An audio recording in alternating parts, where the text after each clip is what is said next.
Hello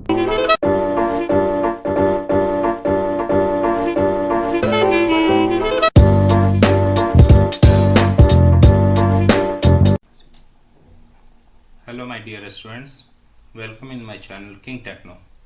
Today we discuss about basic computer organization. So before we start our topic, please make sure that you please subscribe my channel, like my video and share my video too as much as you can. Okay, so let's begin our topic, basic computer organization. This one is the first chapter of 11th. Okay, ये class जो है आपको first chapter basic computer organisation के रूप में मिलेगी और यहाँ बहुत सिंपल तरीके से सारी चीज़ें जो हैं वो डिस्क्राइब की गई हैं। बहुत सारी चीज़ें ऐसी हैं जो पहले ही आप लोगों ने पढ़ा हुआ है, बहुत सारी चीज़ें ऐसी रहेंगी जो आपको थोड़ा सा न्यू मिलेगा। तो ये कंप्यूटर ऑर्गेनाइजेशन का एक बेसिक चैप्टर होगा जिसमें हम लोग देखेंगे कि कंप्यूटर के कौन से पार्ट्स से क्या काम होता है, कैसी चीज़ें इसमें की जाती हैं। ये सारी चीज़ें जो हैं वो यहाँ पे मिलने वाली है। Okay, so let's start. Basic computer organisation, जैसा कि एक ऑर्गेनाइजेशन में मतलब एक ग्रुप जिसमें एक पूरा कंप्यूटर सिस्टम जो है वो फंक्शन करता है, परफॉर्म करता है, इसको हम लोग बेसिक कंप्यूटर ऑर्गेनाइजेशन कहते हैं। इसको कैसे ऑर्गेनाइज किया गया उसके लिए Computer organization refers to logical structure of a computer describing how its components are connected to one another. देखा, ऑर्गेनाइजेशन यहाँ पे जो बना है कंप्यूटर का, इसमें ये देखा जाता है कि कंप्यूटर जो है वो किस तरह से एक दूसरे से जुड़ा हुआ है। अगर हम लोग बात करें कंप्यूटर के हार्डवेयर और सॉफ्टवेयर पार्ट की, तो हम जानते हैं कि हार्डवेयर क्या होता है, सॉफ्टवेयर क्या होता है। और हार्डवेयर्स जो हैं वो आपस में जब कनेक्टेड होते हैं तो उसी के कॉन्सेप्ट को हम लोग कंप्यूटर का ऑर्गेनाइजेशन कहते हैं कि कंप्यूटर को हमने ऑर्गेनाइज कर दिया, कंप्यूटर जो है वो एक सेटअप तैयार हो गया। तो उसमें जो भी यूजफुल चीज़ें रहती हैं वो सब चीज़ें आपस में कनेक्ट होती हैं और वो एक दूसरे से रिलेट होकर के काम करती हैं। How they affect one another's function and contribute to overall performance of the computer. देखिए, कंप्यूटर जो है इसका अगर हम लोग देखते हैं तो इसमें जो सीपीयू होता है वो मेन पार्ट होता है जिसको हम ब्रेन ऑफ कंप्यूटर भी कहते हैं। लेकिन अब कीबोर्ड जो है वो इसके साथ फंक्शन करता है कंप्यूटर के साथ, इसकी वजह से हम लोग कुछ भी इनपुट इसमें देते हैं। और मॉनिटर जो है वो फंक्शन करता है कि जो भी इनपुट हो करके जो भी रिजल्ट तैयार हुआ है वो रिजल्ट जो है वो हमको मॉनिटर के थ्रू आउटपुट में मिल जाए। तो ये सब तरीके जो होते हैं वो हमको एक कंप्यूटर ऑर्गेनाइजेशन सिस्टम को समझाते हैं कि ये जो कंपोनेंट्स हैं ये आपस में कोरिलेट होते हैं और एक दूसरे के फंक्शन पे काम कराते हैं। तो ये चीज़ जो होती है जिसकी वजह से हमारा कंप्यूटर का परफॉर्मेंस जो है वो होता है। तो ये तरीके जो है वो कंप्यूटर ऑर्गेनाइजेशन के लिए यूज़ किए जाते हैं। Computer as you must be knowing follow the IPO principle. ये आईपीओ प्रिंसिपल क्या है? ये जो आईपीओ प्रिंसिपल दिख रहा है आपके सामने, इसका मतलब क्या है? यहाँ से देख करके लगता होगा कि बहुत मुश्किल चीज़ होगी, जबकि इसका फुल फॉर्म होता है इनपुट प्रोसेस आउटपुट। सबसे सिंपल चीज़ होती है। अभी इनपुट प्रोसेस आउटपुट ये प्रिंसिपल क्या है, तो अगर हम इसकी बात करते हैं तो हमको समझ में आएगा कि ये जो इनपुट प्रोसेस और आउटपुट है इसमें हम कुछ भी इनपुट करेंगे with the help of keyboard, mouse and any other type of devices. उसके बाद सीपीयू जो होता है वो उस पर प्रोसेस करेगा जिसपे वो रिजल्ट तैयार करेगा और उस रिजल्ट को ये आउटपुट यूनिट में भेज देता है। और आउटपुट यूनिट जैसा कि मॉनिटर है वो स्क्रीन आउट करता है और हमको वो सारी चीज़ें दिख जाती हैं। तो ये आईपीओ प्रिंसिपल होती है जिसको हम लोग बोलते हैं इनपुट प्रोसेस आउटपुट। और ये सबसे इम्पोर्टेंट वर्क होता है एक कंप्यूटर ऑर्गेनाइजेशन का। तो ये चीज़ जो है वो आईपीओ साइकिल से बनती है। देखिए, ये एक कंप्लीट डायग्राम बनाया गया है जिसको हम लोग सीपीयू डायग्राम भी बोलते हैं, ठीक ना, ब्लॉक डायग्राम ऑफ सीपीयू भी बोलते हैं। तो इसमें देखिए आप देखोगे कि एक इनपुट डिवाइस है। इनपुट डिवाइस से देखिए एरो अंदर की ओर गया है। ये ब्लॉक किसका है? ये सीपीयू का है ना। ये ब्लॉक किसका है? ये सीपीयू का है। और इनपुट डिवाइस जो होती है इसके थ्रू चीज़ें जो है, डेटा जो है वो अंदर जाता है। कंट्रोल यूनिट उसको कंट्रोल करता है, उस डेटा को वो देखता है कि ये जो डेटा आ रहा है वो डेटा किस टाइप का है अगर वो किसी फंक्शन में अरिथमेटिक या लॉजिकल तरीके से होती है तो वो एएलयू की ओर ट्रांसफर करेगा, ये इधर ट्रांसफर करेगा। अदरवाइज जो होता है ये कंट्रोल यूनिट उसको आउटपुट डिवाइस की ओर ढकेल देगा। और ये जो एक्सटर्नल स्टोरेज है, अगर आप उसको सेव करना चाहते हैं तो आप उसको कहीं बाहर सेव कर सकते हैं, जैसे पेन ड्राइव या कुछ ऐसा। और अगर इंटरनली आप उसको स्टोर करना चाहते हैं तो वो मेमोरी में भी स्टोर होता है। तो ये तरीके जो हैं वो हमारे सीपीयू से रिलेटेड है, जिसमें कंट्रोल यूनिट जो होता है ये मेजरली एक फंक्शन करता है जिसमें हमारे कंट्रोल होते हैं डेटा के, और जो हमारा कंप्यूटर का जितना भी मशीन लगा हुआ है वो सारे मशीन का भी कंट्रोल इसके थ्रू देखा जाता है। तो ये चीज़ जो है वो एक कंप्यूटर ऑर्गेनाइजेशन का डायग्राम था, जिसमें आपके सामने ये सारे प्रोसीजर दिखाए जा रहे हैं, जिसमें इनपुट भी है आउटपुट भी है। जब आप इनपुट करोगे तो वो कंट्रोल सीपीयू के पास जाएगा। सीपीयू के अंदर जो सीपीयू का पार्ट है वो एएलयू होता है, कंट्रोल यूनिट होता है। तो कंट्रोल यूनिट उसको कंट्रोल करता है, डेटा को देखता है कि वो किस तरह का डेटा है। उसके बाद फिर वो ट्रांसफर कर देगा एएलयू की ओर। अगर एएलयू के टाइप का वो डेटा होगा, जैसे कि नाम है अरिथमेटिक एंड लॉजिक यूनिट, तो या तो लॉजिकल टाइप का डेटा होगा या तो अरिथमेटिक टाइप का डेटा होगा, तो वो चीज़ें इधर ट्रांसफर कर देगा। अदरवाइज आउटपुट डिवाइसेस जो है उसकी ओर ट्रांसफर कर देगा। तो ये कंप्लीट डायग्राम था जिसमें हम लोग इंटरनली समझते हैं कि कंप्यूटर ऑर्गेनाइजेशन कैसा काम कर सकता है। बहुत सिंपल तरीका होता है इसको, अगर हम लोग नॉर्मली किसी अपने रियल लाइफ एप्लीकेशन के तरीके से भी समझें तो उसमें अगर हम देखेंगे कि जैसे कुछ भी है, जैसे आप कह लो कि एक वॉशिंग मशीन है, तो वॉशिंग मशीन भी अगर है तो उसमें हमको इनपुट करना पड़ता है। हमारे जो क्लॉथ्स होते हैं वो हम उसमें इनपुट करते हैं, जो डिटर्जेंट होता है वो उसमें इनपुट करते हैं।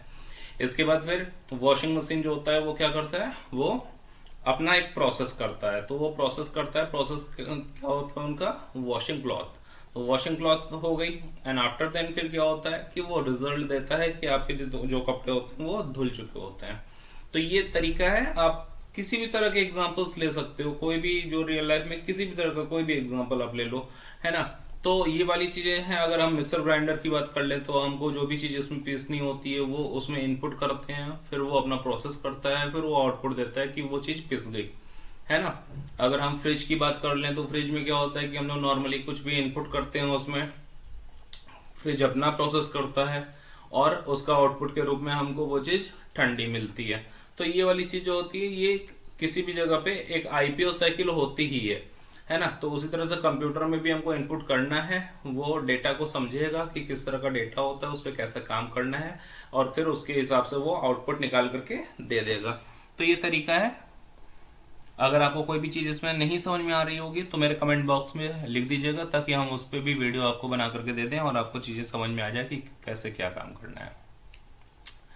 चलिए, ये इनपुट यूनिट है। इनपुट यूनिट देखते हैं कि इनपुट यूनिट क्या करता है। सिंपल है, इनपुट नाम दिया हुआ है। कोई भी ऐसी चीज़ जिसके थ्रू हम उसमें इनपुट कर सकें उसको इनपुट यूनिट में रखा जाएगा।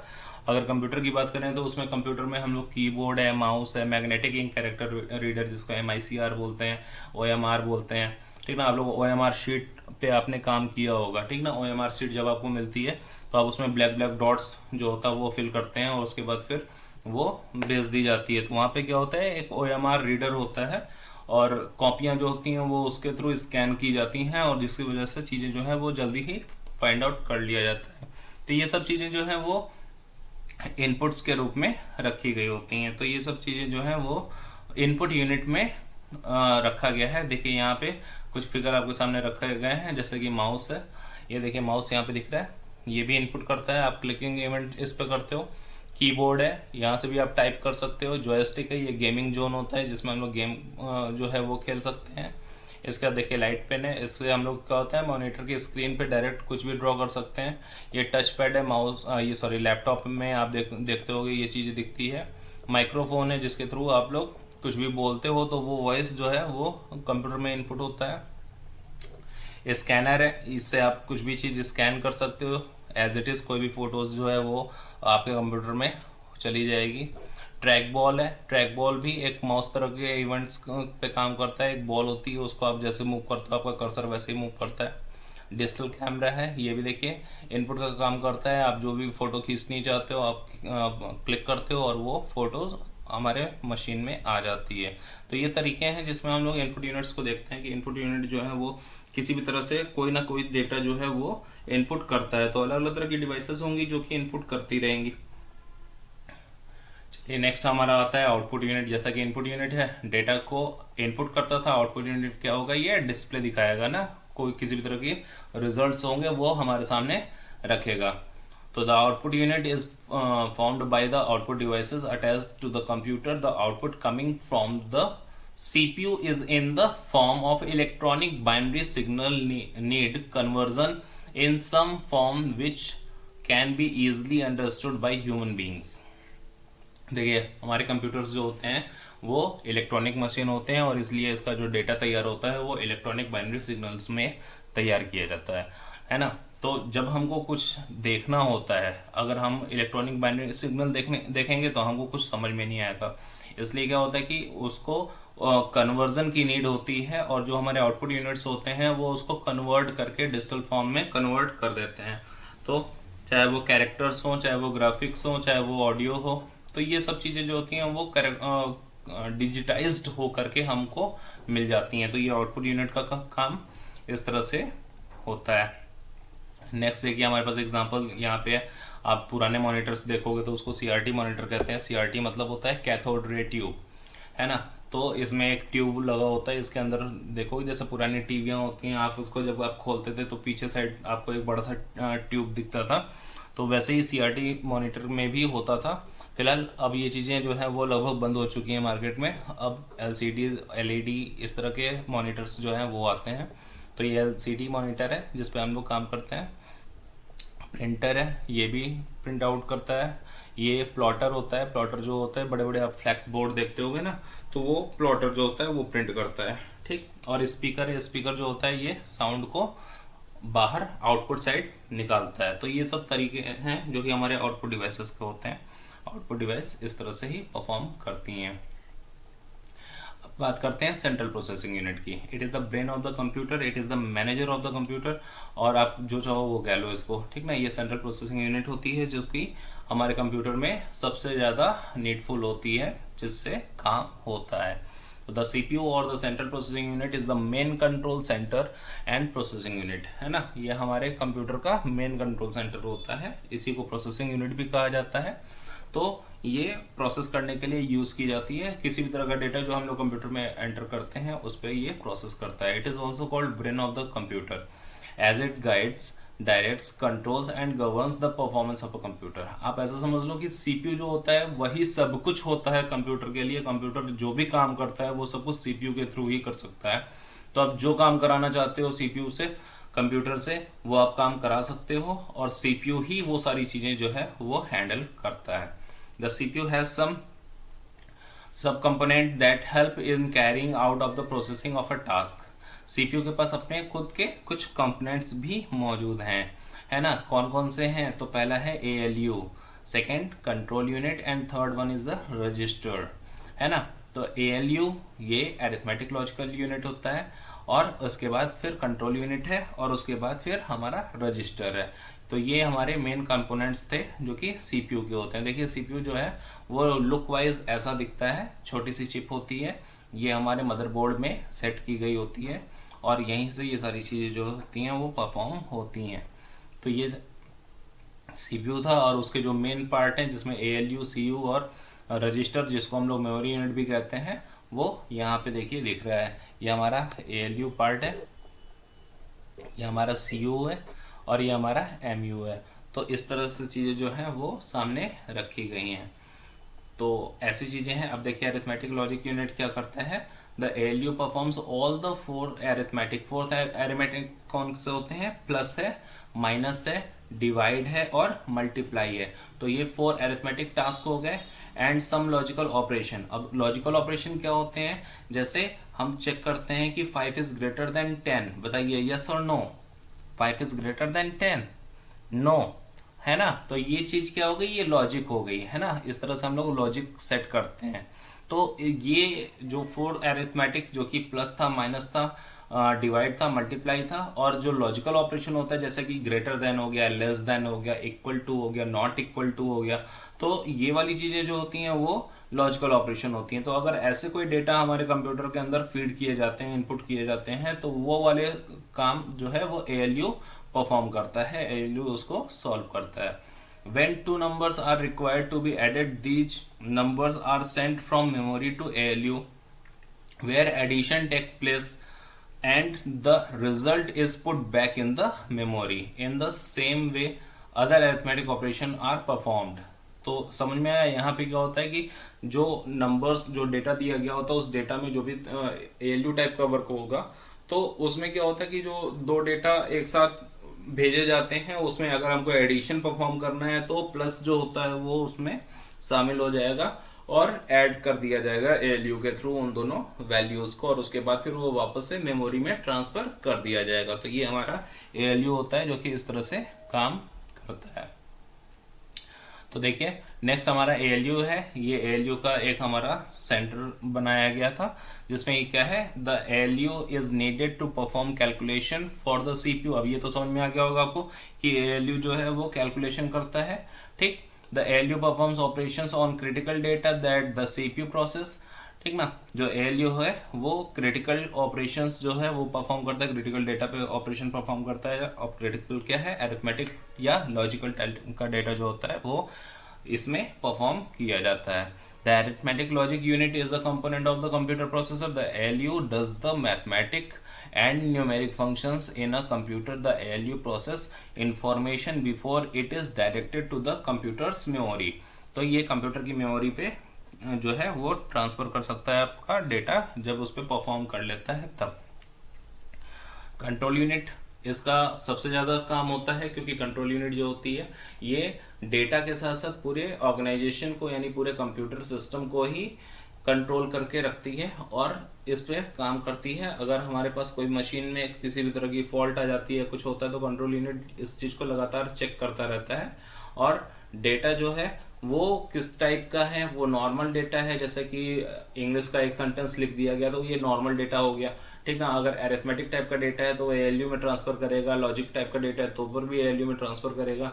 तो ये सारी चीज़ें जो होती है वो कंट्रोल यूनिट जो होती है वो चेक करता रहता है। ये हर सेकंड में अपने टास्क को परफॉर्म करता रहता है और कंप्लीट पूरे कंप्यूटर को लगातार चेक करता रहेगा कि कहीं कोई प्रॉब्लम तो नहीं आ रही है।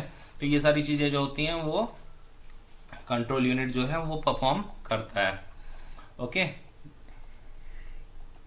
रजिस्टर जो होता है ये एक तरह की स्मॉलर मेमोरीज होती हैं, और ये थोड़ी सी जगह अपने पास रखती हैं जिसमें डेटा जो है वो स्टोर किया जाता है बिफोर टेकिंग एक्शन, और उसके बाद फिर जब इंस्ट्रक्शंस बन जाता है तो वापस से इसमें ट्रांसफ़र किया जाता है और उसके बाद फिर उसको आगे भेज दिया जाता है आउटपुट यूनिट के लिए, या तो अगर सेव करना होता है तो फिर वो दूसरी मेमोरीज में भेज दिया जाता है सेव होने के लिए। तो रजिस्टर्स जो होते हैं इनका काम होता है ये इनिशियली डेटा जो है वो अपने पास रखते हैं और उसके बाद फिर उसको भेजते हैं जिसपे हमारा ALU या CPU जो होता है वो उस पर काम कर सके।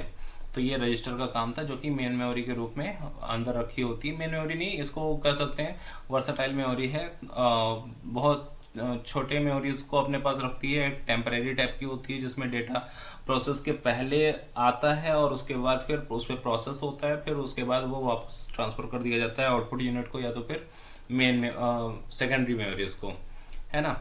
तो ये हमारे रजिस्टर्स थे जो कि इस तरह से काम करते हैं। ये देखिए रजिस्टर आपका जो है वो यहाँ शो ऑफ किया जा रहा है। ये देखिए आपके सामने ये रजिस्टर लगा हुआ है। तो ये जो है छोटी छोटी चिप होती हैं और इसके अंदर जो है वो कुछ जगह होते हैं जिसको एक्शन परफॉर्म करने के पहले डेटा अपने पास ये रखता है। तो इस तरह की चीज़ें यहाँ पे मौजूद हैं। अभी आगे आपको और भी कई सारी चीज़ें मिलेंगी जो कि इससे रिलेट होंगी। कंप्यूटर ऑर्गेनाइजेशन जो कि फर्स्ट चैप्टर है, इसमें बहुत बेसिक चीज़ें दी गई होती हैं कंप्यूटर के बारे में, और इसमें आपने देखा होगा कि बहुत सारी ऐसी चीज़ें होंगी जो कि आपने पहले ही पढ़ा हुआ था। तो ऐसी सारी चीज़ें जो है वो यहाँ पे होती हैं, इससे टेंशन लेने की कोई ज़रूरत नहीं होती। सब सोचते हैं कि बहुत टफ होता है, लेकिन ऐसा कुछ नहीं है। अभी देखिए आज आपने जो आज देखा वो सारी चीज़ें आप लोगों को पहले से भी पता थी, ठीक ना। तो ये सब चीज़ें जो है वो इससे रिलेट करती हैं। अगर आपको हमारा वीडियो पसंद आया हो तो चैनल को सब्सक्राइब जरूर कर लीजिएगा और लाइक एंड शेयर वीडियोस को जरूर करिएगा, और जिस तरह की भी प्रॉब्लम आपको समझ में आ रही हो उसको हमारे कमेंट बॉक्स पे जरूर कमेंट करिएगा। तो thank you and have a nice day.